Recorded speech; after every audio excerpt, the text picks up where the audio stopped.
বক্তা আছে, মেলা বক্তা আছে, বক্তার বেটা বেনামাজি। কতক্ষণ টাকা বহু ভরি ভরি বহু মাদ্রাসার হুজুর আছে, তারা মানুষের বেটা গিয়েরা মাদ্রাসা ভালো বানাচ্ছে, আর ওই হুজুরের বেটা শয়তান পকেটত দিয়ে ঘুরিচ্ছে। কতক্ষণ টাকা এই হুজুর মাথা ঝোকান কে? আপনি ঠিক বলেন না, মাথা ঝোঁকা বেড়াচ্ছেন, এটি মুখ দিয়ে কথা বলা লাগবে, কথা ঠিক কিনা? নামাজ কায়েম করবে সরকার, তাহলে নামাজ কায়েমের সরকারি কোনদিন বাংলাদেশে কায়েম হয় না। বাংলাদেশে সরকার কায়েম আছে মহিলার বল খেলা।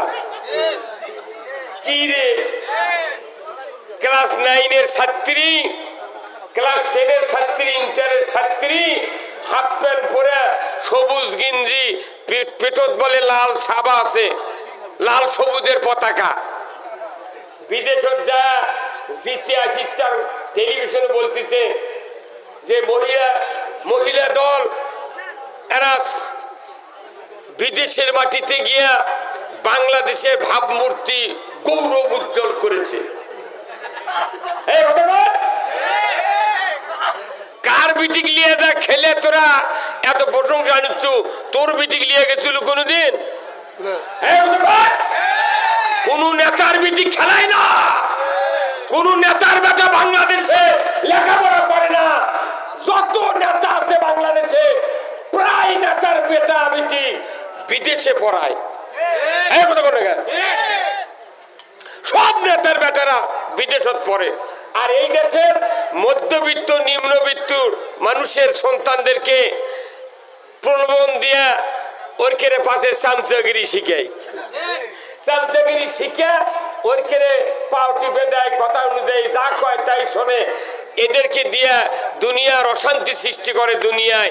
আর ওই নেতা যখন মরবি, মরার আগে বেটাক বিদেশের থেকে নিয়ে আসে, ওই যে এমপি মরবি, ওই এমপির পদত আবার দাঁড়িয়ে দিয়া ওই মরে যায়। বাপ যা করিছে বেটারও তাই করে, কথা ঠিক কিনা? আর আমাকে করছে হুজুর কো কি হলো, কতক্ষণ? আর এই সুযোগ বাংলাদেশে দেওয়া হবে না। তোমার বেটা বিদেশত পড়ে, আর আমাকে বেটা বেটি এটি পড়ে, চাকরি তো আমাকে দেয় না, ওর কে বেটা বেটি চাকরি দেয়। আর যত মুক্তিযোদ্ধা ছিল ওর কে খালি যদি পানি খিলেছে কোন মুক্তিযোদ্ধা, তার বেটাকে চাকরি দিয়েছে। মুটরা কতক্ষণ? আল্লাহ তাআলা কোরআনে বলছেন সরকার ছাড়া নামাজ কায়েম করতে কেউ পারবে না। কার কথা? আল্লাহর কথা। চিৎকার করেন, কার কথা?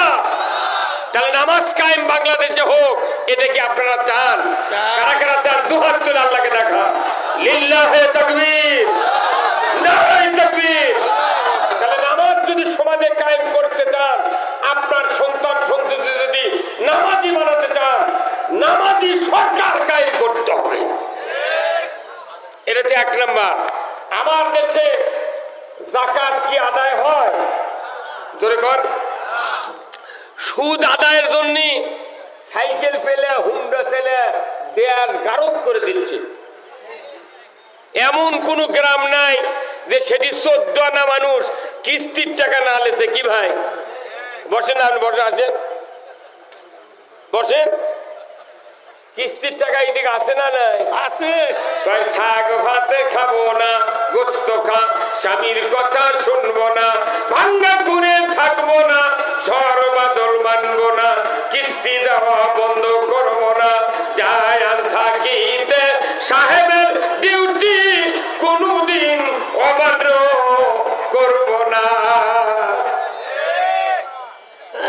কিস্তি মসজিদে ঠিকই আমরা নামাজ পড়বে যাই, কিন্তু মসজিদের মুসল্লি যদি ভাই বেলা হতো কে কে সুদি টাকা কারবার করেন হাত তোলেন, দেখা যাবে মসজিদের 12 আনা লোক হাত তুলবি।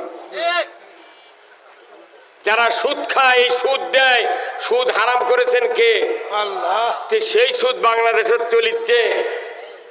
হজ, উমরা, দাড়ি, টুপি, জুব্বা, পাগড়ি দেখলে মনে হচ্ছে জিবরাইল হেঁটে যাচ্ছে। হুজুর কি সুদি টাকার বিরুদ্ধে কথা কন না গা। আল্লাহ কোরআনে বলছেন আহাল্লাল বাইয়া হারামার রিবা, ব্যবসা হালাল সুদ হারাম। কে করেছেন? আল্লাহ কোরআনে বলছেন ইয়া আইয়ুহাল্লাযিনা আমানু লা তাকুলুর রিবা, ঈমানদাররা সুদ খায় না। কার কথা? আল্লাহ। আচ্ছা বলুন তো ভাই, কেউ যদি ওযু করে 22 সালে ওযু থাকে না, কথা ধরে বলে একটা মূর্খ মানুষ, একবারে মূর্খ মানুষ ওযু করছে, ওই মসজিদের ওযুখানা ওযু করে ওখান থেকে ওযু করে এসে মসজিদে ঢুকতেছে। ঢোকার আগে বাংলাদেশে মসজিদে কি সব মানুষ জুতা বাইরে রাখে? এই রাখে? কেন রাখে না?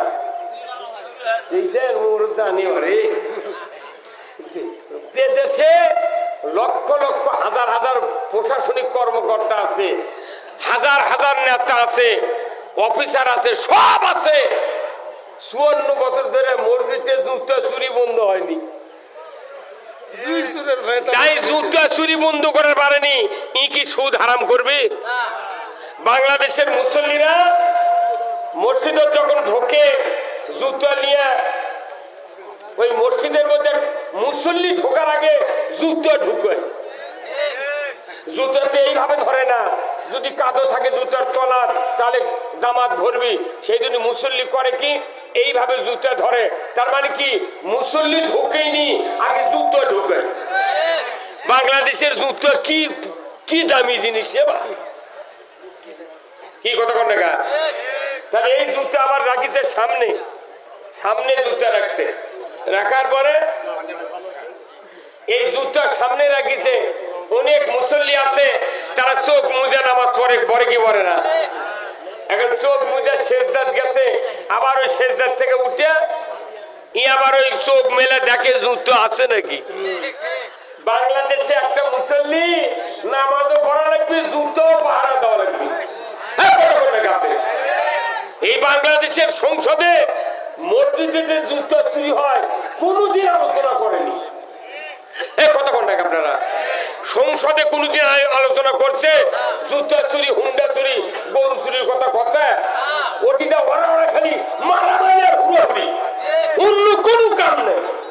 ওই বাবার কবরের পাশে গিয়া সন্তান যদি বিসমিল্লাহ সহ একবার সূরা ফাতিহা তেলাওয়াত করে আর বিসমিল্লাহ সহ 3 বার যদি সূরা ইখলাস তেলাওয়াত করে, নবীজি বলেছেন ওই সন্তানের আমলনামায় 30 পারা কোরআন খতমের সওয়াব লেখা হয়।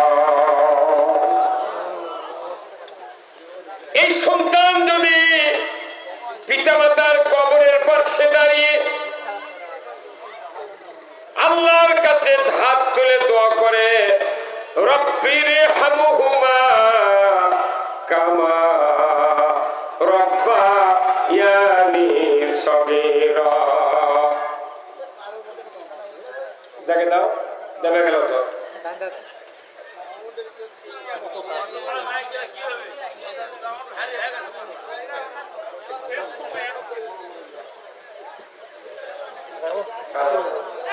হ্যাঁ বাস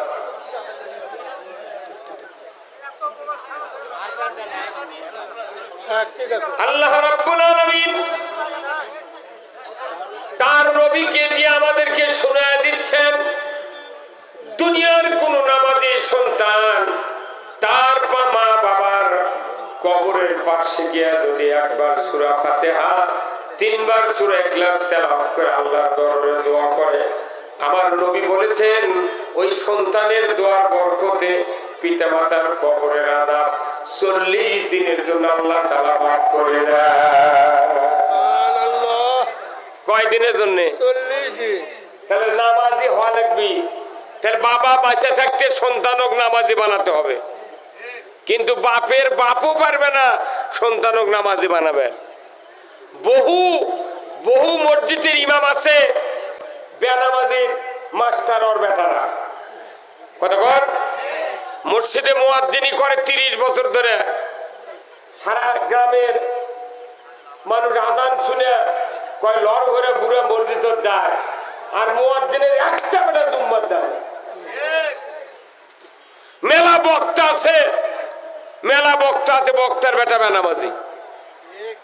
কতক্ষণ টাকা বহু ভরি ভরি বহু মাদ্রাসার হুজুর আছে, তারা মানুষের বেটা গিয়ে না মাদ্রাসা ভালো বানাচ্ছে, আর ওই হুজুরের বেটা শয়তান পকেটে দিয়ে ঘুরিচ্ছে।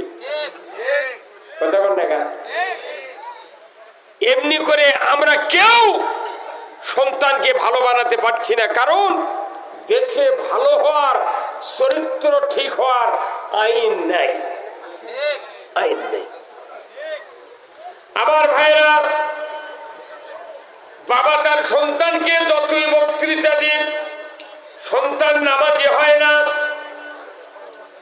বাবার সংসার জীবনে যতই ছেলেকে সংসারের ব্যাপারে ব্যবস্থা করে দিয়ে করে খাওয়ার জন্য দেখা যায় সন্তান ভালো হয় না। কিন্তু দুঃখের বিষয়, আমার আল্লাহ কোরআনে বলছেন তোমাদের পরামর্শ দিয়ে সন্তানগুলি নামাজি হবে না। নামাজি হওয়ার পরামর্শ আমি আল্লাহ কোরআনে নাযিল করেছি। ওই পরামর্শ যদি পৃথিবীর জমিনে কায়েম করতে পারো, আমার আল্লাহ বলেছেন সমাজে নামাজ কায়েম হতে বাধ্য। আবার আল্লাহ বলেছেন সূরা আল হজ ৪১ নম্বর আয়াত, আল্লাযীনা ইম্মাক্কান্নাহুম ফিল আরদ আকামুস সালাতা ওয়া আতাউয যাকাতা ওয়া আমারু বিল মারুফ ওয়া নাহাউ আনিল মুনকার ওয়া লিল্লাহি আকিবাতুল উমুর। আমার আল্লাহ বলেছেন ও মুসলমান, যদি তুমি কোন ভূখণ্ডের প্রধানমন্ত্রী হও, রাষ্ট্রপতি হও, সরকার হও, প্রেসিডেন্ট হও, ক্ষমতায় যাও, তাহলে তোমরা ৪টা দফা চালু করবে, ৪টা আইন চালু করবে।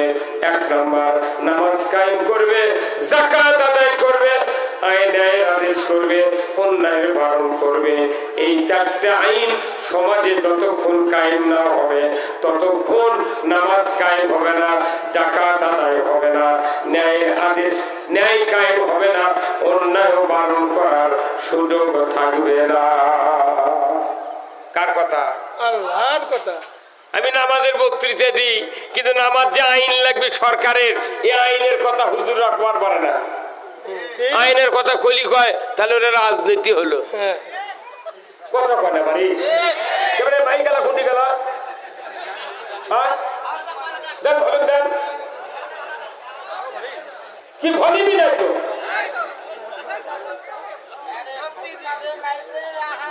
একবারে ১০০ সাউন্ড হবে, কোন মাইকের সাউন্ড ডাকা যাবে না, কারেন্ট লাগে আরো ৪ লাইন লাও কি।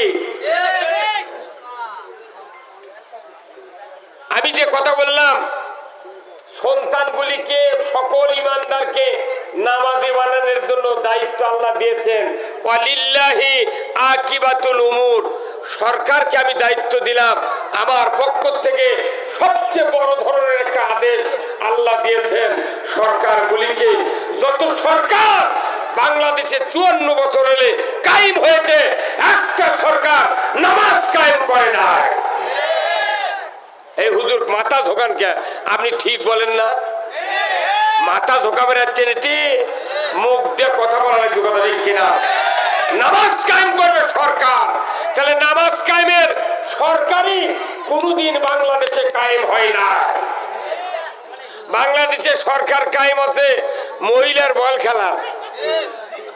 কি রে, ক্লাস 9-এর ছাত্রী, ক্লাস 10-এর ছাত্রী, ইন্টারের ছাত্রী, হাফ প্যান্ট পরে, সবুজ গেঞ্জি, পেটত বলে লাল ছাবা আছে, লাল সবুজের পতাকা, বিদেশত যা জিতে আসি, টেলিভিশনে বলতেছে যে মহিলা দল এরা বিদেশের মাটিতে গিয়া বাংলাদেশের ভাবমূর্তি গৌরব উজ্জ্বল করেছে।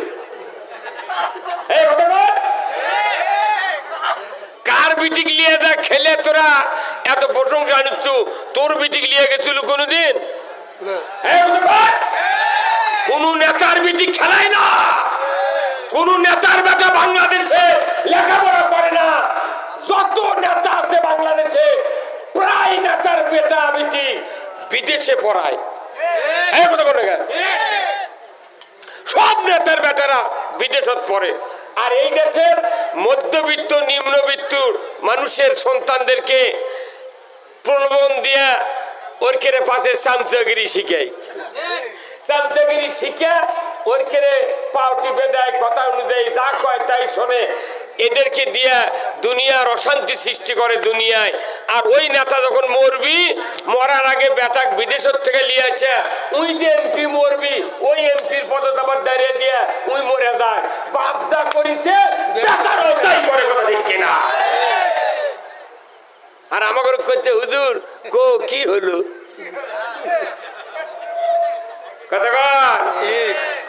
আর এই সুযোগ বাংলাদেশে দেওয়া হবে না।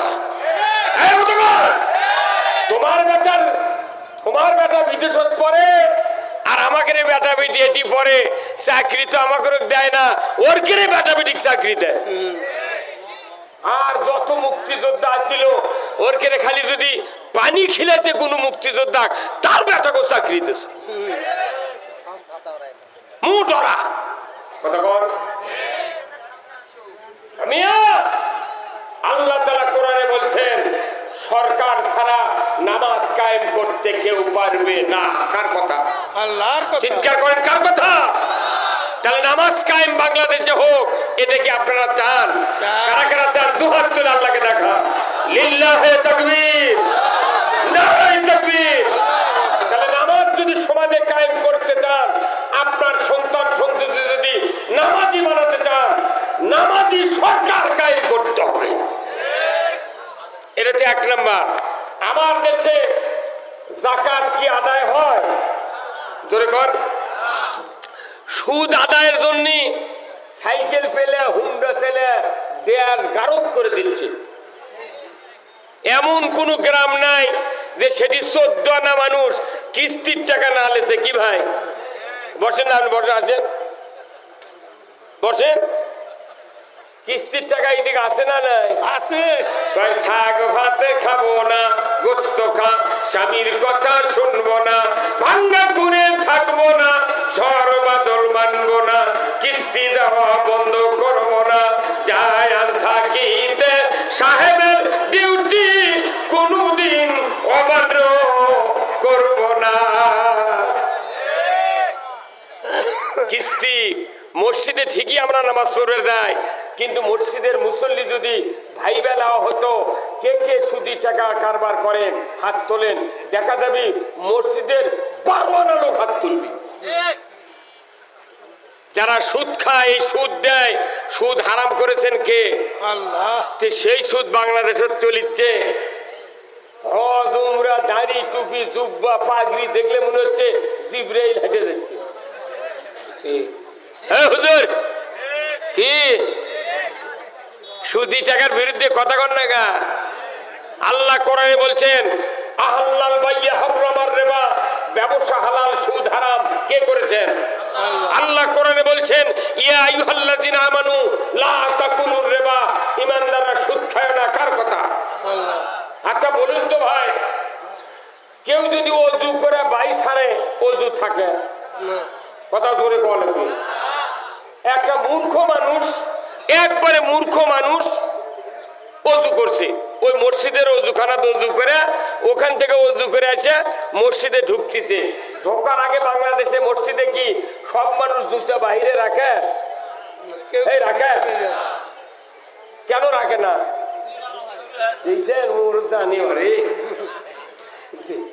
দেশে লক্ষ লক্ষ হাজার হাজার প্রশাসনিক কর্মকর্তা আছে, হাজার হাজার নেতা আছে, অফিসার আছে, সব আছে।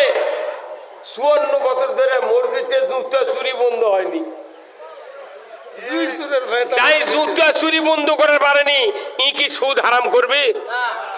বাংলাদেশের মুসল্লিরা মসজিদে যখন ঢোকে জুতা নিয়ে, ওই মসজিদের মধ্যে মুসল্লি ঢোকার আগে জুতা ঢুকে, জুতাতে এইভাবে ধরে না।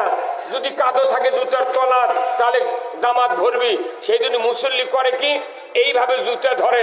তার মানে কি মুসল্লি ঢোকেইনি, আগে জুতা ঢোকে।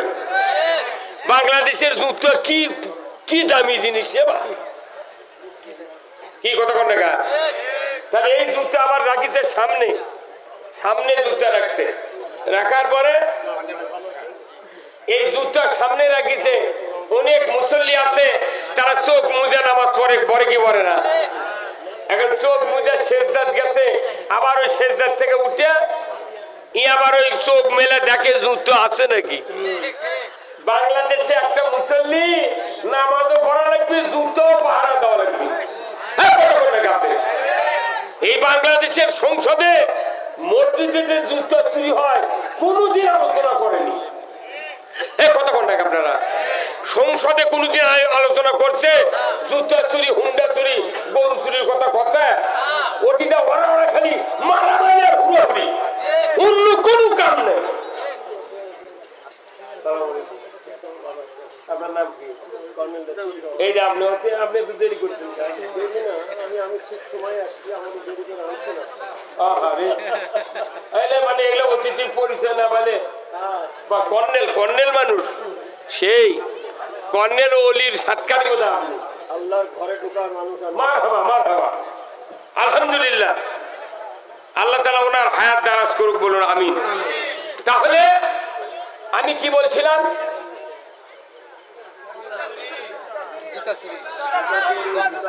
যে দেশে 87% ইমানদার, এতগুলো নেতা, এতগুলো পুলিশ, এত বিডিআর, আর্মি, এত ইমাম, এত বক্তা, এত পীর, এত তবলিগ, এত জামাত, এত ইসলামী দলের লোক, এত ইমানদার, সেই দেশের মসজিদে জুতো চুরি হয় কি? তাহলে এই জুতো চুরি যে দেশত বন্ধ হয়নি, এই দেশত জীবনে সুদ বন্ধ করতে পারবে না। ভাইরা আমার, দেশে যে সুদ চলছে, আপনাদের বিবেকের কাছে আমার প্রশ্ন, একজন অশিক্ষিত লোক, মূর্খ মানুষ, মসজিদের অজুখানার থেকে অজু করে এসে মসজিদের তার জুতার নিরাপত্তা দেওয়ার জন্য কোমর ছাপড়িয়ে পায়ের কাছ থেকে জুতাটা হাতে নিয়েছে, নেওয়ার সময় পেছনের রাস্তা দিয়ে বাতাস বেরিয়ে গেছে। এই অশিক্ষিত লোক জীবনে কি ওই অবস্থায় মসজিদে ঢুকবে না, আবার উজু করতে যাবে? তুই আবার উজু করতে যাবি না? ওই শুনবি ভাই আমার বাতাস বাড়াতে উজু করা লাগবে, শুনবি? ওই মূর্খ লোক জানে যে কাম হচ্ছে শব্দ হয়নি, গন্ধ বাড়ায়নি, অতএব আমি যে কাম করছি ওযু নাই। ওই আবার ঘুরে গেছে ওযু জায়গা, যা যে লোকের কাছ থেকে উঠে আসছে ওই লোক বলতেছে ভাই তুমি এক্ষুনি ওযু করে গেলে তোমার আবার ঘুরে আসার কারণ হচ্ছে সমস্যা। তাহলে একটা মূর্খ মানুষও জানে যে ওযু করার পর বাই ছাড়লে ওযু নষ্ট হয়ে যায়, থাকে না। তাহলে রোজা করে কেউ যদি দুপুর বেলা 1 প্লেট ভাত খায়, আর রোজা থাকবে না? এই কথা কর, আপনি নামাজ শুরু করেছেন, সূরা ফাতিহা পড়া হয়ে গেছে, এর মধ্যে আপনার এক ছেলে বলতেছে আব্বা পশ্চিম পাড়ার রায়হান আমাদের একটা গরু খরচ দিচ্ছে। তখন যদি আপনি নামাজের ভেতর থেকে এখন বাবা রায়হানকে একটু দাঁড়াবের ক, আমি নামাজ পড়ে বাড়াচ্ছি, এই নামাজ থাকবে না? না, আর নামাজ থাকবে না। তাহলে আপনি নামাজ ভঙ্গের কারণ জানলেন, রোজা ভঙ্গের কারণ জানলেন, ওযু ভঙ্গের কারণ জানলেন, ঈমান যে ভাঙ্গে গেছে কবে? নাগর নদী, আত্রাই নদীতে সিংহে চলে গেছে ঈমান, তুই এখনো টুই মারতে ঘুরতেছি।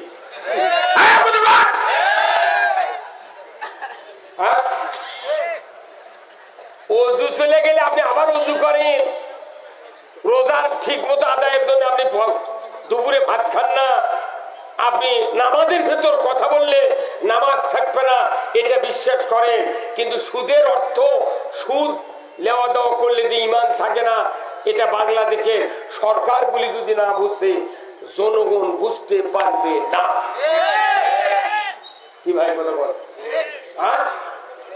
5 মিনিট লাগবে সুদ বন্ধ হতে, কিন্তু এরা যদি নেতা করে কর কবি না সুদের অর্থনীতি না চালালে দেশ চলবে না। দেশ চলবে না, এতগুলি টাকা মারে খা, কোনটি গেল তোরা? কোনটি গেল? বাংলাদেশ বলে গরিব, 73 টাকা পাবি কোনটি? কথা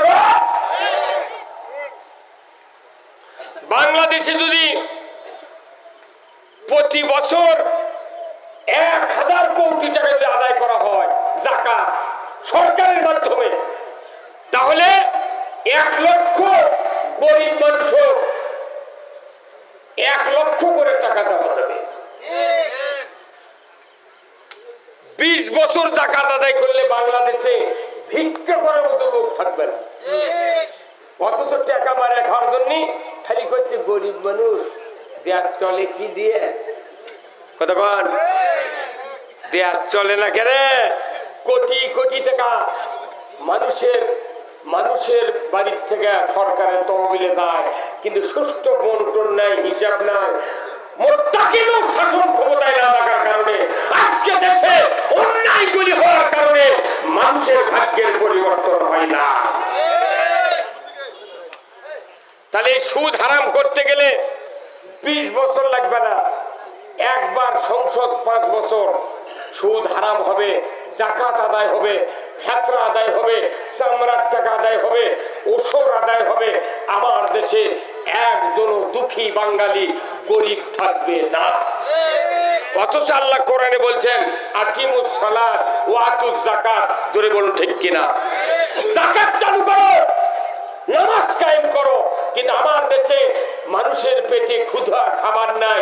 আজকে ফেসবুকে দেখলাম ঢাকার রাস্তায় ভেকু দিয়া গরিবের সিএনজি, গরিবের ইজি বাইক ভেকু দিয়ে ভেঙে দিচ্ছে। ভাই দেখেন রে, এই আজকে কে তুই গরিব মানুষের রিক্সা ভাঙবে দুগা?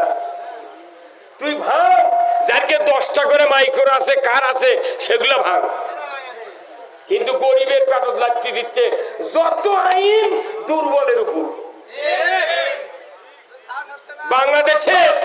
বাংলাদেশে এত রাস্তার যানজটের কারণে এইরকম ভাঙ্গা দিচ্ছে।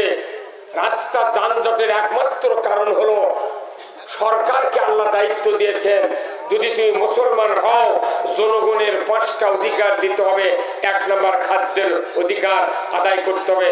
খাদ্য, বস্ত্র, চিকিৎসা, শিক্ষা, বাসস্থান, এই 5টা মৌলিক চাহিদা সরকার যদি কায়েম করে, আমার দেশে গরিবের এত ভ্যান, ইজি বাইক, এরপরে লসিমুন, করিমুন আর সিএনজি, এত ভ্যান চালিত রাস্তা জাম কখনোই হতো না।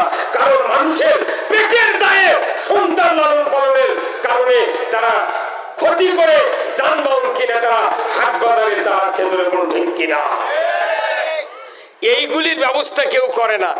কৃষকেরা জমি আবাদ করে, কৃষি মন্ত্রী বানাচ্ছে মিয়া মানুষ। কত বলে বাড়ি কৃষি মন্ত্রী কে? কেন ওই জীবনে পানির নামে না, ওই কৃষি কাজে কি বুঝবি না? ওই টেবুল বাদ পেশাব করবে মানে না, মিয়া মানুষ পেশাব করে টেবুলের বারো। ও কি বানাচ্ছে কৃষি মন্ত্রী? এদেশে যদি ইসলাম কোনোদিন ক্ষমতায় দেয় 100 বিঘা জমি আমি দেবো আগে কৃষি মন্ত্রী। এই 100 বিঘা জমি তোমার খরচে আবাদ করবে। কান্দা কাটা, হাল বোয়া, জমির বেসন ফালান, বেসন লাগা, নিরানি, সার, কীটনাশক দিয়া কাটার টাকা ও রোবার টাকা তুমি দিয়া 100 বিঘা জমি আবাদ করে তোমাকে দেখাতে হবে, দেখো বাংলার কৃষকেরা কেমন খাটনি করে ধান আবাদ করে।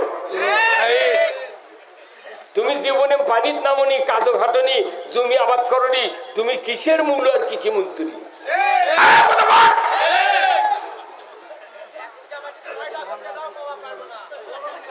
এই যে এমএসটার টপ সিনজেন্টা কোম্পানির যে ঔষধ না দিলে জমির দাম হয় না কি ভাই?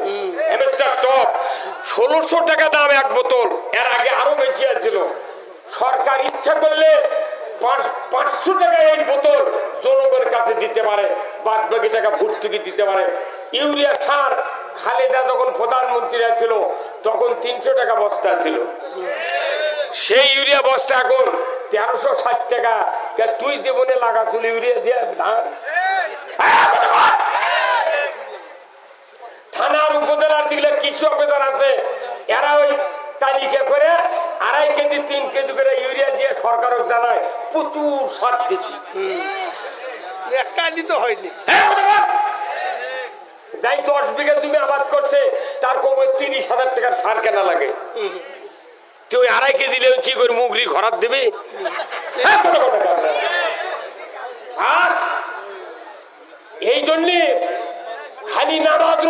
বক্তৃতা দিয়ে পৃথিবীতে শান্তি আসবে না।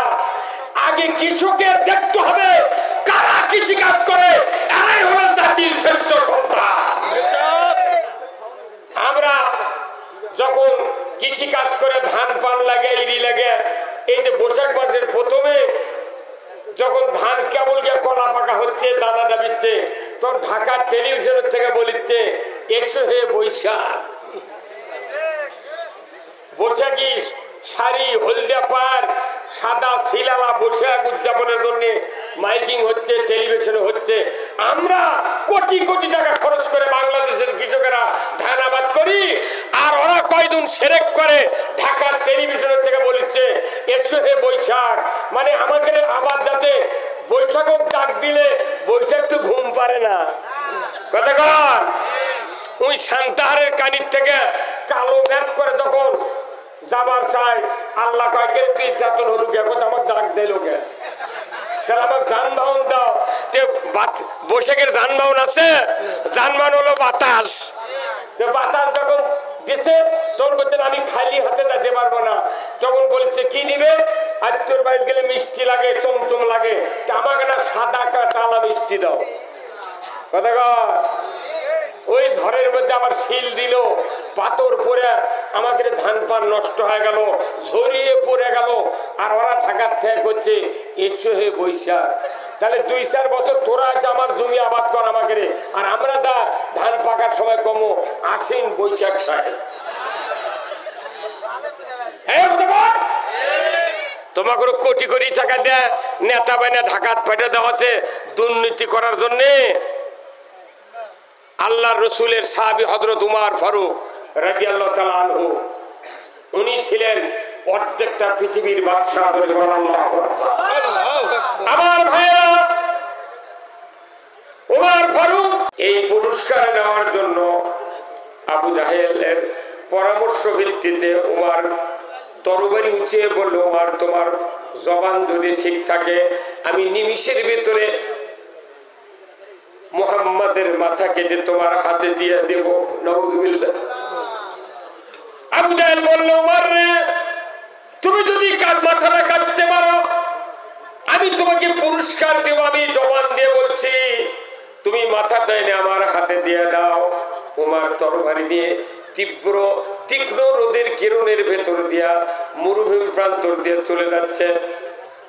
যাইতে যাইতে সাফা মারোয়া পার হয়ে আল্লাহর রাসূল তার বাসভবনের সামনে সাহাবাদেরকে নিয়ে বসে আছে। এমন সময় উমর ইবনুল খাত্তাব বাড়ি থেকে বের হয়ে মাঝ পথে গিয়ে যখন উলঙ্গ তরবারি ধার চিকমিক করছে, ঊর্ধ্বশ্বাসে রাসূলের বাড়ির দিকে চলে যাচ্ছে, এমন সময় নঈম নামের একজন ব্যক্তি উমরকে ডাক দিয়ে বলে, উমর, এত ঊর্ধ্বশ্বাসে ক্ষিপ্ত অবস্থায় তুমি এত তড়িঘড়ি করে কোথায় যাও? বলে, আমি যাচ্ছি মুহাম্মাদের মাথাকে কাটার জন্য। নঈম বলে, উমর রে, খবরদার, মাথা তো তুমি কাটতে পারবে না, বরঞ্চ তোমার মাথাটাই বিক্রি হয়ে যাবে রাসূলের পদতলে। আল্লাহু আকবার। উমর রাগে টকবক করে বলল, নঈম, রাস্তা ছেড়ে দাও, আমাকে যেতে দাও।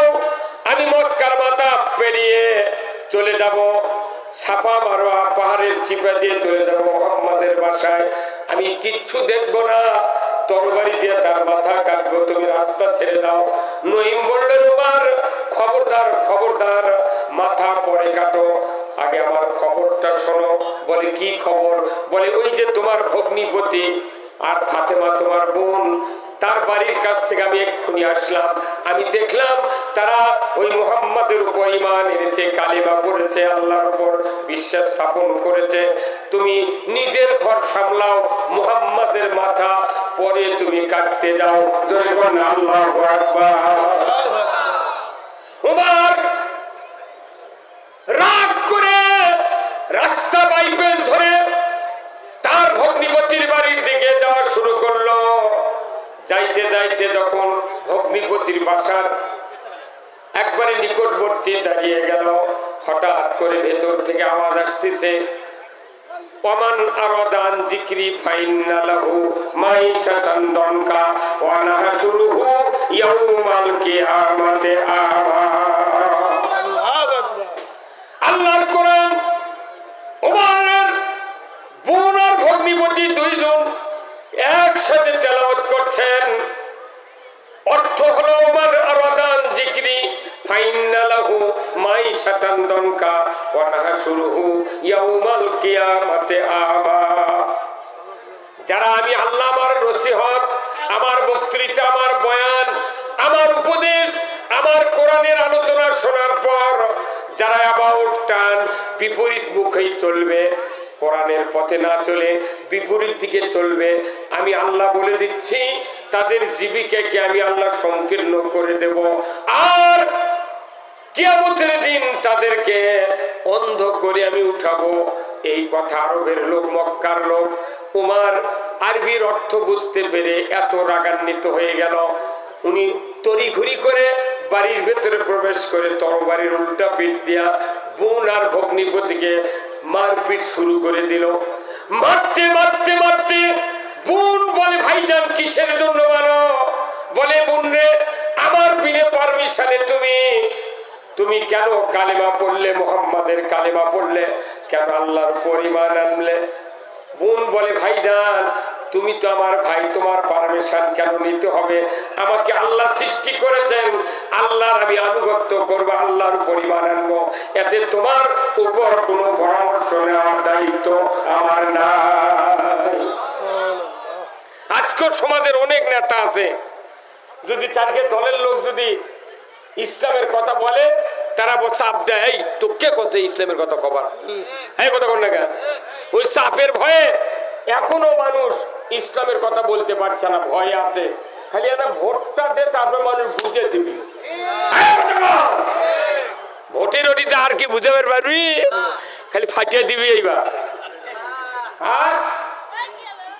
আমার ভাইয়েরা, ওমর রাগে ক্ষিপ্ত হয়ে এত জ্বালা শুরু হয়ে গেল, এত মারপিট শুরু করতে লাগলো, বোন অস্থির হয়ে যাচ্ছে, ভাইজান মেরো না, ভাইজান মেরো না। হঠাৎ করে তরবারির আঘাত তার ভগ্নিপতির মাথায় লেগে গেল, ফিনকি দিয়ে রক্ত বেরিয়ে যাচ্ছে। এমন সময় ফাতেমা বোন ওমরকে জড়িয়ে ধরে বলল, ভাইজান তুমি আমাকে মেরে মেরে শহীদ করে দাও, খবরদার আমার স্বামীকে তুমি মেরো না। তোমার কি দয়া হয় না? এই যে মাথা ফেটে ফিনকি দিয়ে রক্ত বেরিয়ে যাচ্ছে, তোমার কি দয়া হয় না? উমার তখনই ভগ্নিপতির রক্তর দিকে নজর করার সাথে সাথে এমন একটা মায়া আল্লাহ তাআলা সৃষ্টি করে দিলেন, ওই রক্ত দেখা মাত্রই উমার দুর্বল হয়ে গেল। আল্লাহু আকবার। দুর্বল হওয়ার সাথে সাথে উমারের হাত থেকে তরবারি পড়ে গেল। উমার বলছে, বোন রে, ভুল করেছি রে বোন, আমি বুঝতে পারি নাই, তোমরা কি পড়ছিলে আমাকে দিয়ে দাও, সেই খণ্ডটি আমি তেলাওয়াত করব। বোন, আপন বোন বলছে, ভাইজান যদি তোমার হাতে খণ্ডটা দিই আমি অপরাধী হব, গুনাহগার হব, কারণ তুমি তো নাজাসাত, অপবিত্র, তুমি মুশরিক, তোমার হাতে খণ্ডটি দেওয়া যাবে না, তুমি গোসল করো, পবিত্র হও, তারপরে খণ্ডটি দেওয়া হবে। যদি কন্যা মারহাবা। সেই ফুলেরই রৌশানীতে আরশ করছে রৌশন, সেই ফুলেরই রঙ লেগে আর ত্রিভুবন জালা, সাহারাতে ফুটল রে ফুল, রঙিন গোলে লা লা, সাহারাতে ফুটল রে ফুল। জোরে কন্যা মারহাবা। চীনের রসিক ভ্রমর বুলবুল, সেই ফুলের ঠিকানাই, কেউ বলে হযরত মুহাম্মদ, কেউ বা কামলি ওয়ালা, সাহারাতে ফুটল রে ফুল। জোরে কন্যা মারহাবা। কি ফুল মক্কাতে রাসূল ফুটালেন, সেই ফুল যার নাকে গন্ধ লাগে সেই আল্লাহর রাসূলের দেওয়া হয়ে যায়। যখন আল্লাহু আকবার। আজকে এখানে আমার মহব্বতে আপনারা আসেন নাই, আব্দুল খালেক শরীয়তপুরীর মহব্বতে আসেন নাই, এখানে মহব্বতে এসেছেন কোরআনের। জোরে বলুন ঠিক কিনা? এই কোরআনের মহব্বতে যারা এসেছেন, আল্লাহ আপনাদের তামাম জীবনের গুনাহ মাফ করে দেবে। জোরে বলুন আল্লাহু আকবার। আজকের এই রানীনগর, খট্টেশ্বর, এই নওগাঁ জেলার ভেতরে, বগুড়া জেলার ভেতরে এত বড় গ্রাম কোথাও নাই যে গ্রামে এক গ্রামে 2 ওয়ার্ড। কয়টা ওয়ার্ড? 2টা। তাহলে বিশাল গ্রাম। অথচ এই গ্রামে একটা রাস্তা করেছে, তাই গাড়ি আলো না।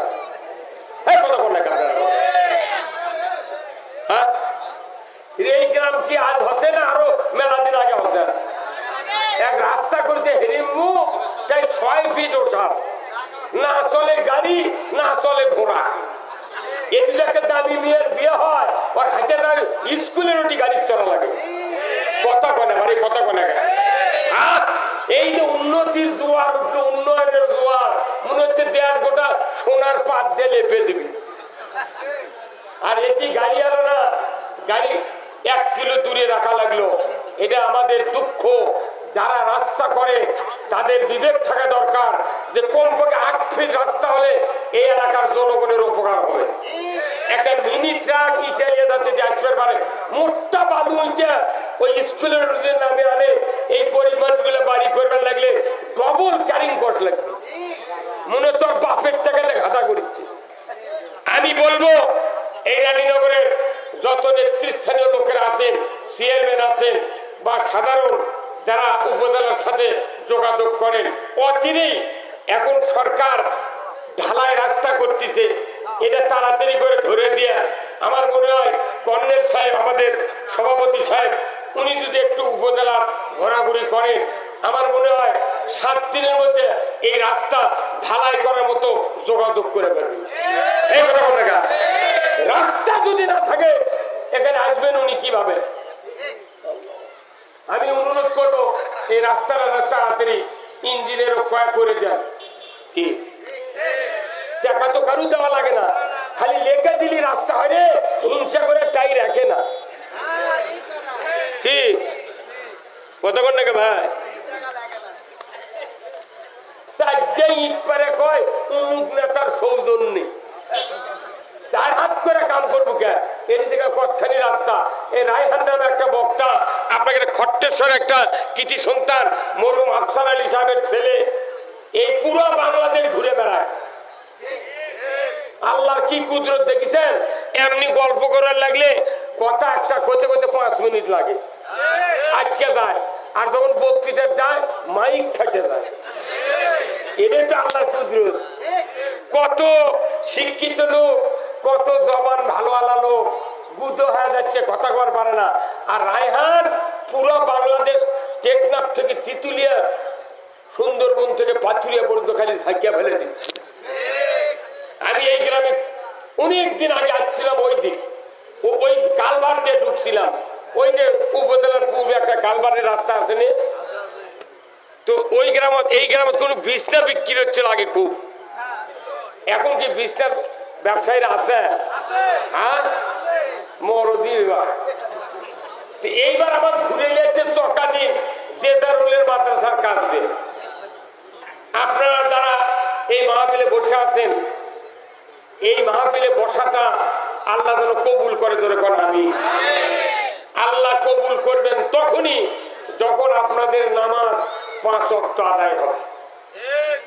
আল্লাহর কাছে সাহায্য চেতে হবে, আল্লাহ তুমি আমাকে দুনিয়ার শান্তি আখিরাতের মুক্তি দাও।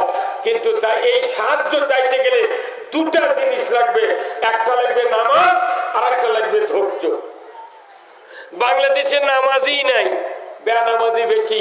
4টি কারণে মানুষ জাহান্নামে যাবে, সাকার নামক জাহান্নামে যাবে। কয়টি কারণ? 1 নম্বর হলো যারা নামাজ কায়েম করবে না, ওয়ালাম নাকু মিনাল মুসাল্লিন, যারা দুনিয়াতে নামাজি হবে না, মুসল্লি হবে না, তারা জাহান্নামে যাবে। কার কথা? আল্লাহ। 2 নম্বর হলো ওয়ালাম নাকু নুতিমুল মিসকিন, মিসকিনের ব্যাপারে যারা ভ্রুক্ষেপ করবে না। বলুন তো যাকাতের দেশে কি চালু আছে? হ্যাঁ, যাকাত চালু আছে? চালু নাই। চামড়ার টাকা গরিবের হক। কার হক? বাংলাদেশে আমার এই জীবনে আজ থেকে 25 বছর আগে কুরবানি দিছি 3700 টাকা একটা গাভী কিনে, তখন এক গাভীর চামড়া বেচেছি 2500 টাকা দিয়ে, আর এখন 1.5 লাখ টাকার গরুর চামড়া 300 টাকা। কুরবানি প্রতি বছর হয়, কোটি কোটি পশু দব হয়, কিন্তু চামড়ার টাকা গরিবেরা পায় না। যখনই কুরবানি আসে দেখবেন ঢাকার থেকে ট্যানারির মালিকেরা কবি ট্যানারি খারাপ, এবার চামড়ার দাম নেই, এই হুই তুলে একটা করে চামড়া 300 টাকা একবার দাম কবি, কারা কারা আসবে না, পরে চামড়া মাংনা দেওয়া লাগে। গতবারে কুরবানির দিন আমি চামড়া একটা ছিলে আমার নিজের বাড়িতে গরু 4.5 গুণ গোস্ত আছে, সেই চামড়া 300 টাকা কষে এক চামড়া ব্যবসায়ী, ওই যে কয়া গেছে বেলা ডোবা বন্ধু আর আসেনি। আমি বিপদ পড়ে গেলাম, কর্নেল ভাই বিপদ পড়ে দেখ, চামড়া তো আমরা খাবারও পারবো না, আমার মাদ্রাসাও নাই, কি করি না। আমার বিয়ে কোনো গোস্ত দিবে রাখছিল যে ভাই এই চামড়াটা আপনি কাগজ করে নিয়ে যান অমুক মাদ্রাসার তৈপুর মাদ্রাসার দেন, সেই মাদ্রাসার দেশে রাত্রে, ওই রাত্রে হুন্ডত করে মুলবি লিয়ে দেন, করির হাটত বেচিছে 700 টাকা দিয়ে। উই আবার বেচিছে সকালবেলা বগুড়া দত্তবাড়ি চামড়ার আড়ত বেচিছে 1250 টাকা দিয়ে।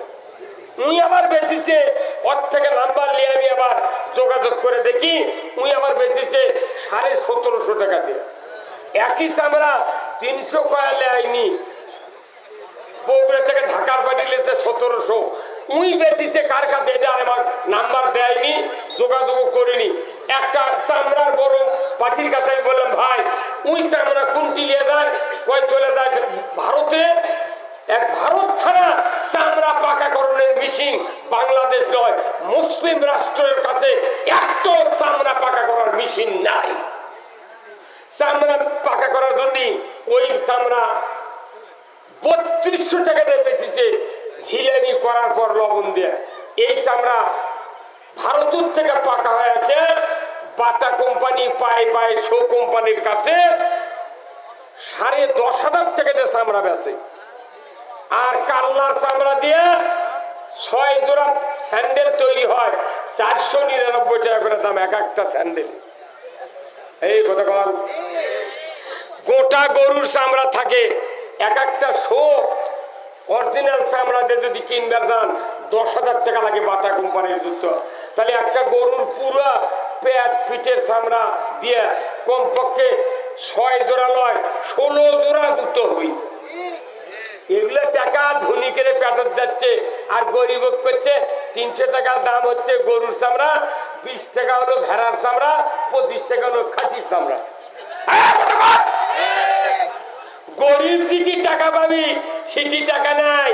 এখন ধান নামিছে, মোটা ধান বড় বড় ব্যবসায়ীরা কিনে কিনে গোডাউন রোদ দিয়ে থুচ্ছে, গরিবের ধান যখন ফুরাবি এরা সিন্ডিকেট করে 2800 টাকা মন জিরের ধান বেচছি। এই ওর মাথা ঘুরে যাবে, এইবার সিন্ডিকেট ভাঙ্গে দিবে। এবার কি টাকা কোল্ড স্টোরের আলু 100 টাকা কেজি বেচিছে, এইবার বেচিস বাবা আলু এখন লিখছে না 400। খালি আমরা সময় দেন বাংলাদেশের গরিবেরা কৃষকেরা। দেখেন এবার ধান 1400-1500, আমার ওখানে 1550 টাকা জিরার ধান। কৃষকের ধানের দাম পাবে, সারের দাম কমে যাবে। যদি কমান না হয় সরকারকে চাপ দেবো আমরা, সার কৃষকের বাড়ি বাড়ি দাম কমে পৌঁছে দাও। খালি নামাজ রোজার বক্তৃতা দিলে মানুষ ভালো হবে না। সার, কীটনাশক, জাকাত, চামড়া, ওষুধ এইগুলি দিয়ে মানুষকে ঘরে ঘরে শান্তি দিতে হবে। আর চুরি বন্ধের জন্য হাত কাটার আইন কায়েম করতে হবে। এই বাংলাদেশের চুরি বন্ধ হোক, হাত কাটার আইন চালু হোক। কারা কারা চান দুহাত তুলে আল্লাহকে দেখা। চোরের হাত কাটার আইন এটি হাত তুললে কায়েম হবে। সংসদে 151 জন ইমানদার লোককে পাঠাতে হবে, তারা আইন পাস করবে। চুরি বন্ধের হাত কাটার আইন, ওয়াসারিকু ওয়াসারিকাতু ফাক্তাউ আইদিহুমা, চোর আর চুন্নি যদি ধরা পড়ে 5টা গ্যারান্টির পর হাত কেটে দাও। একটা চোরের হাত বাইতুল মুকাররমের উত্তর গেটে যদি কেটে দেওয়ার দৃশ্য ডিসেল লাইনে দেখা হতো, গরু চুরি হুন্ডা চুরি তো দূরের কথা, মসজিদে একজোড়া জুতা চুরি হতো না। এই কামনা করে থানার ওসি যখন দেশের চুরি হয় তখন এই চৌকিদার এই গ্রামত পাইতে দিয়ে কয় আপনার বিট পাহারা দেন। তখন এই গ্রামে 10টা গ্রুপ করে 15 জন করে রাত 10টার থেকে 3:30টা পর্যন্ত বিট দিচ্ছে, জাগো হে জাগো। কোরআন হাদিসের কোথাও নাই এই জাগো হে জাগো, কোথাও নাই। বরঞ্চ চোরের হাত কাটার আইন কায়েম হলে ছোট ছোট চোরেরা এর করে গেছে বড় চোর মানা করে দেয়, ভাই তোরা যখন চুরি করিস না, কারণ থানা আমাকে নাম আছে, তোরা চুরি করলে আমাকে ধরবি। এই কথা কোন দেখা ওরাই মানা করে খবরদার চুরি করবো না। তা না করে সারাদিন বাজারের দোকানদারি করে, রাত্রে আবার ওর বিট পাহারা দেওয়া লাগে। এই কথা কোন দেখা 5 মিনিট লাগবে চুরি বন্ধ। 4টে চোরের হাত যদি বাংলাদেশ কাটে 4 বছর চুরি হবে না। আর চুরির আইন কেন পাস করে না? যারাই আইন পাস করবে ওরাই তো বড় চোর।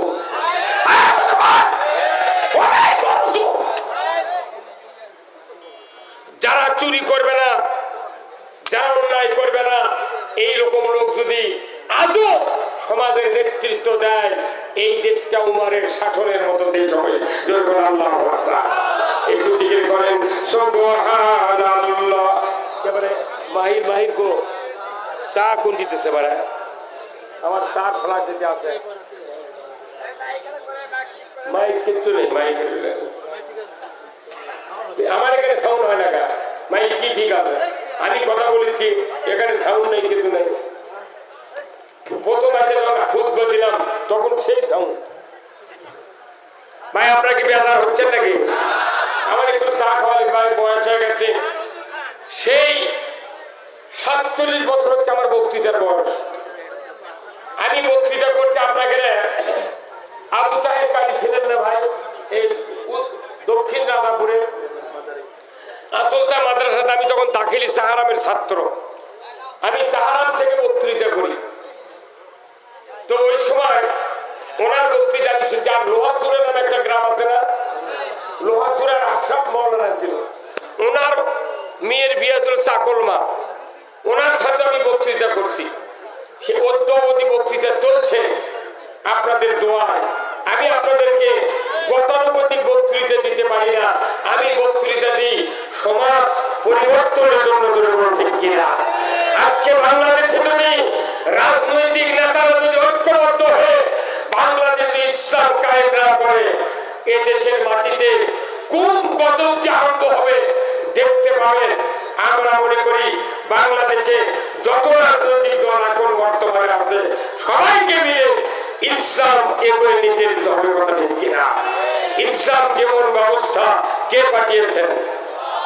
ইসলাম নামক যেমন ব্যবস্থা আল্লাহ পাঠিয়ে দিয়েছেন মানুষের জন্য। জোরে করে আল্লাহু আকবার। আমার ভাইয়েরা, আল্লাহ রাব্বুল আলামিন কোরআনুল কারীমে বলছেন, ইন্নাদ-দীনা ইনদাল্লাহিল ইসলাম, নিশ্চয় ইসলাম নামক জীবন ব্যবস্থা আমি আল্লাহ আমার কাছে প্রিয়। বান্দা তোমাদের কাছে যদি এটা প্রিয় হয়, দুনিয়ায় শান্তি হবে, আখিরাতে মুক্তি হবে, সমাজের চুরি বন্ধ হবে, জানা বন্ধ হবে, ঘুষ বন্ধ হবে, সুদ বন্ধ হবে, অন্যায় অপকর্ম বন্ধ হয়ে যাবে। ইসলাম পাঠিয়েছে আল্লাহ তাআলা মানুষকে শান্তি দেওয়ার জন্য। সেই ইসলাম কোরআনে আছে, কোরআনে আছে, কোথায় আছে? কিন্তু আমাদের সমাজে নাই। ইসলাম কোরআনে থেকে লাভ নাই, সমাজে কায়েম থাকতে হবে। আমার ভাইরা, আমি বলতে চাই ইসলাম নামক জীবন ব্যবস্থা যে আল্লাহ ফরজ করেছেন কায়েম করা, ওই জীবন ব্যবস্থা যদি বাংলাদেশের আজকে 18 কোটি বান্দার যে যে দেশে শতকরা 87 জন মানুষ ইমানদার মুসলমানের দাবিদার, ওই দেশে ব্রিটিশের কাফেরের আইন পাশ করা আছে। ধরে বলুন ঠিক কিনা? মুসলমানের দেশে ব্রিটিশের কাফেরের আইন চালু করা আছে। কিয়ামত পর্যন্ত যদি জিবরাইল বক্তৃতা দেয়, বাংলাদেশে শান্তি কায়েম হবে না। শান্তি কায়েম হবে। নারায়ে তাকবীর, নারায়ে তাকবীর। প্রধান বক্তার আগমন, খালেক ভাইয়ের আগমন, শরীয়তপুরীর আগমন, লিল্লাহে তাকবীর। ভালো আছে? আমি দীর্ঘদিন পর আব্দুল খালেক শরীয়তপুরী ভাইয়ের সাথে দেখা হলো। আজ থেকে প্রায় 25-26 বছর আগে এই ফটিশ্বরে একবার আমি মাহফিল করেছিলাম এই খালেক ভাইয়ের সাথে, আব্দুল খালেক ভাইয়ের সাথে। আজকে আবার দেখা হলো। তো যাই হোক, উনি আপনাদের সামনে এসেছেন, কথা বলবেন। আমি একটি কথা বলে আপনাদের কাছ থেকে বিদায় নেব। সেই কথাটা হলো যে আল্লাহ আমাদেরকে ইবাদতের জন্য সৃষ্টি করেছেন। কার কথা? আল্লাহ কোরআনে বলছেন, ওমা খলাকতুল জিন্না ওয়াল ইনসা ইল্লা লিয়াবুদুন। আল্লাহ মানুষ আর জিনকে সৃষ্টি করেছেন আল্লাহর গোলামি করার জন্য। জোরে করে আল্লাহু আকবার। তাহলে গোলামি করতে হবে কার? আচ্ছা, নামাজ কায়েম করতে হবে, এটা গোলামি কার? আল্লাহর গোলামির কাজ না? আচ্ছা, কত নামাজ পড়তে দিনে কয় ঘন্টা লাগে? একটা মানুষ 5 ওয়াক্ত নামাজ মসজিদে পড়ে,